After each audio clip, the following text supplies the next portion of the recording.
शेवटी त्या टिटवीच्या अंड्यातून पिल्लं निघालेच. मला डाऊट होता बरं का अंडे खराब झाले असते, पण नंतर कळलं की बाबा हे टिटवीचे अंडे आहेत आणि हे निघणार म्हणजे निघणारच, विषयच नाही करायचा. पण आता ते पारसपत्तर शोधायला मी तिथे गेलो होतो. नंतर कळलं की बाबा हे जे पिल्लं आहेत ना अंड्यातून नैसर्गिकरित्याच बाहेर पडतात.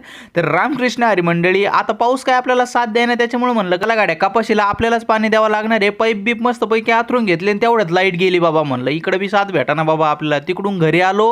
आता हे जे पंप दिसतोय तुम्हाला फवारणीचा, याला 2 मोटर येतात बरं का. याच्याच मोटरी बॅटरी काढून मी आपल्या पाठीवरच्या फवाऱ्याला बसवल्या. त्याच्यात थोडा बदल झाला, त्याच्यामुळे त्याचे पाईप बीप सगळे बदलले. आता तेच घ्यायला शावगोल गेलो होतो, सोबत रेन पाईप बी घेऊन टाकला. म्हणलं कपाशीला पाणी द्यायला मदत होईल. कोंबड्याला बाजरी बी घेतली. घरी आल्यावर आजीला दाखवली, आजीकडून परमिशन घेतली. आजी म्हणले 1 नंबर बाजरी, काय विषय नाही करायचा, टाक कोंबड्याला.